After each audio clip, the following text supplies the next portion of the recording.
আসসালামু আলাইকুম বন্ধুরা, একটা প্রশ্ন করি। আপনি কি জানেন বিশ্বের সবচেয়ে স্বাস্থ্যকর এবং অলৌকিক ফল কোনটি? এমন একটি ফল যা আমাদের প্রিয় নবী মোহাম্মদ সাল্লাল্লাহু আলাইহি ওয়াসাল্লাম নিয়মিত খেতেন এবং যাকে তিনি জাদু ও বিষের প্রতিষেধক বলেছিলেন। আজকের ভিডিওতে জানব নবীজি কেন খেজুর খেতেন এবং খেজুর খাওয়ার ৩টি সেরা উপকারিতা। ভিডিওটি শেষ পর্যন্ত দেখুন, কারণ ৩ নম্বর উপকারিতাটি আপনার জীবন বদলে দিতে পারে। খেজুর শুধু ফল নয়, এটি রাসূল সাল্লাল্লাহু আলাইহি ওয়াসাল্লামের সুন্নাত। হাদিসে এসেছে যে ঘরে খেজুর নেই সে ঘরের অধিবাসীরা অভুক্ত। নবীজি সকালে 7টি আজওয়া খেজুর ও দুধ দিয়ে নাস্তা করতেন। তিনি বলতেন, যে ব্যক্তি প্রতিদিন সকালে 7টি আজওয়া খেজুর খাবে সেদিন কোনো বিষ ও জাদু তার ক্ষতি করতে পারবে না। আজ বিজ্ঞানও বলছে খেজুরে থাকা অ্যান্টিঅক্সিডেন্ট এবং খনিজ উপাদান শরীরকে ডিটক্স বা বিষ মুক্ত করতে সাহায্য করে। তাই তিনি খেতেন স্বাস্থ্যগত কারণে এবং আধ্যাত্মিক সুরক্ষার জন্য।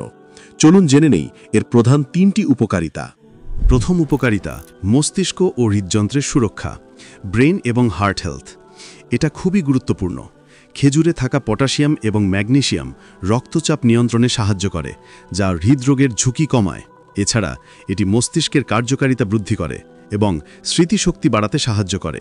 তাই বুদ্ধিদীপ্ত থাকতে খেজুর খান। দ্বিতীয় উপকারিতা, দ্রুত শক্তির উৎস। খেজুরে আছে গ্লুকোজ, ফ্রুক্টোজ এবং সুক্রোজের মতো প্রাকৃতিক শর্করা। আপনি যখন ক্লান্ত বা দুর্বল বোধ করেন তখন খেজুর সাথে সাথে আপনার শরীরে শক্তি যোগায়। বিশেষ করে রোজা রাখার পরে ইফতারে খেজুর খাওয়ার কারণ এটাই।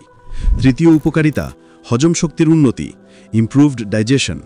খেজুরে রয়েছে প্রচুর পরিমাণে ডায়েটারি ফাইবার। এই ফাইবার কোষ্ঠকাঠিন্য দূর করতে সাহায্য করে এবং আপনার হজম প্রক্রিয়াকে সচল ও স্বাস্থ্যকর রাখে।